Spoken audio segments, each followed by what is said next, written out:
Hello and welcome back to Living Together.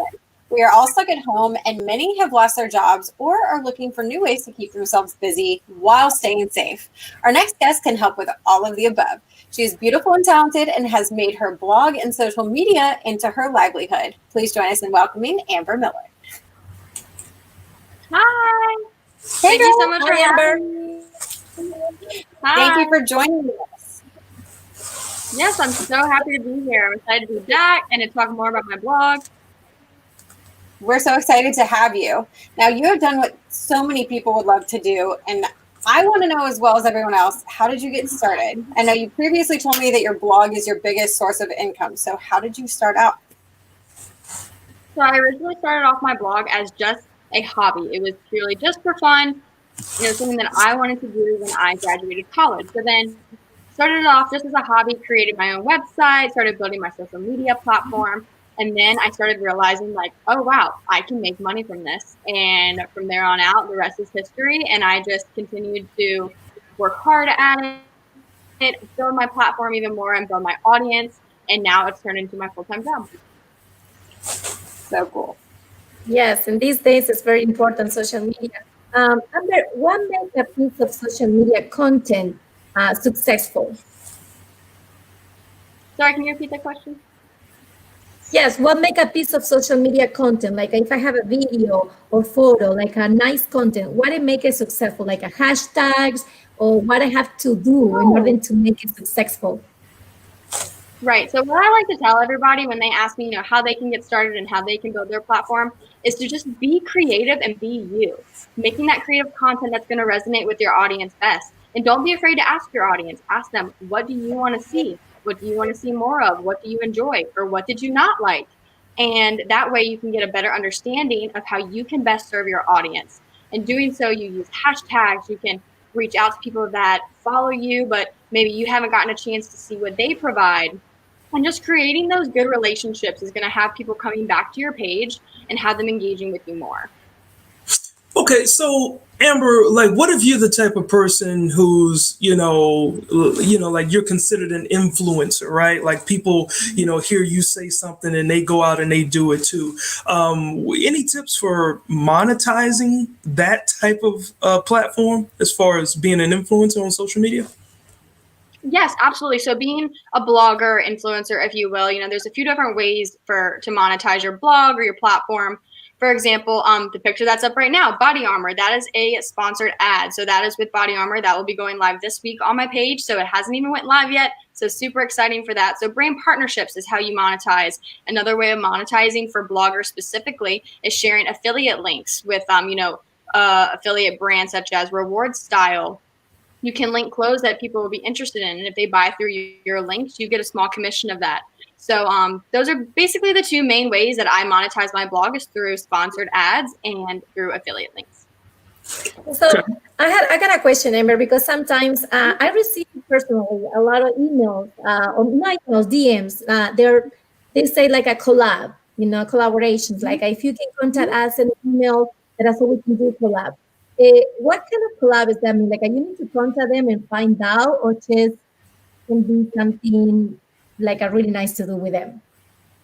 Right. So there's a variety of ways you can go about when you get emails such as that. Make sure, one, that it's credible. You want to make sure it's coming from someone that, one, is something that you would support, and two, a reliable source. So if it's coming from a miscellaneous email that you have no idea where it came from, maybe you should question that, It's a little bit, you got to be concerned with who you give your information out to, who you give your address to, and all of that. So definitely just make sure it's a credible source, and also make sure it's a product that you truly support. The price may look great, but if it's not a product that you support and you value, then it's not going to be worth it to your audience. And you never want to portray to your audience a product that you don't actually use or support. Okay. Yeah, that makes sense. True. Okay. Yeah. I see it all the time. So, it's always questions for people that don't know what direction to go in if you happen to have influencer quality. So we certainly appreciate your tips and thank you for being on the show today. Absolutely. Glad to be back and glad to be with you guys. Yeah. Thank you so much, Amber. Thank you so much. Yes, very important to have those tips. But guys, the next segment is one of my favorites from our show. Hometown Heroes.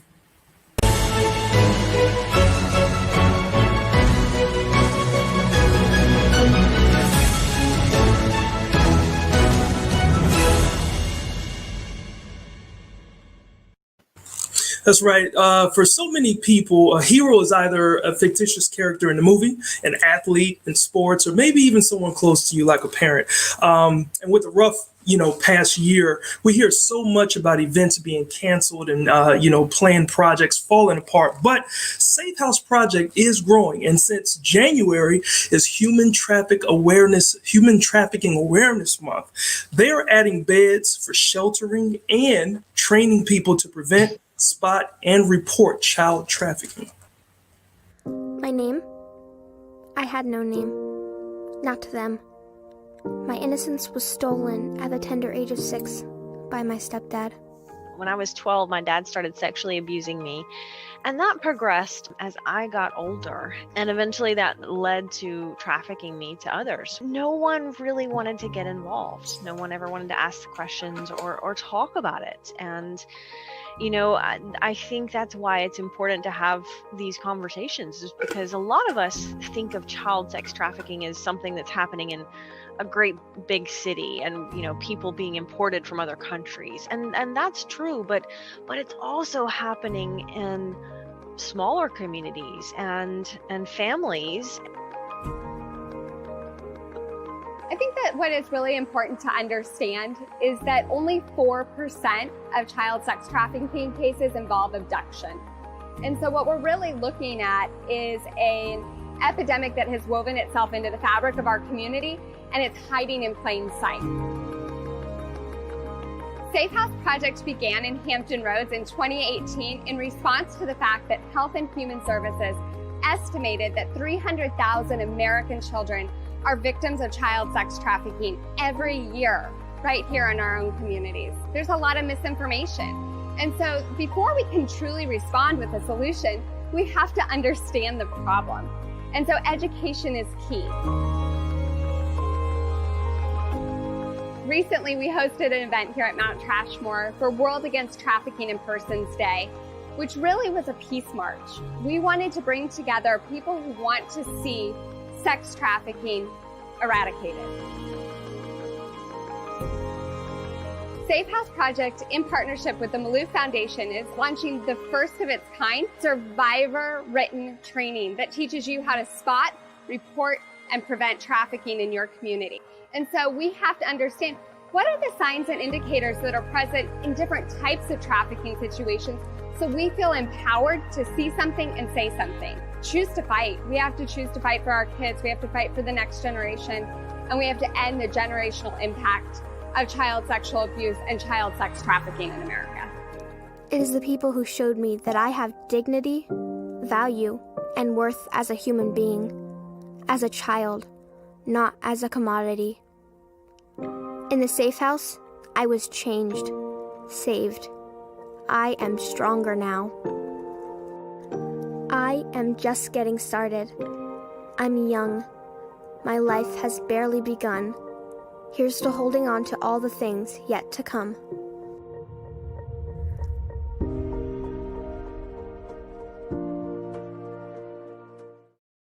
That's exactly what we want our children to feel. And it's important for our viewers to also know that the founders of the Safe House Project have called the next 10 years the decade of hope. So their goal is to eradicate child trafficking by 2030. So very important thing there for the Safe House Project. Yes, and I love the topic, Quincy, like at HSA, prevent and report. And you have to talk with the kids. It's something that some people, they don't want to talk about it, but it's necessary to prevent and report all these things going on. So yes, I love the segment. So thank you to House Project and also Hometown Heroes. It's really so important that we save our children. I mean, they're the future. So I love it. Hometown Heroes is definitely one of my favorite parts of the show. Yeah. I love the Whitney Houston quote. The children are our future. They are. They are, Susie. Yes.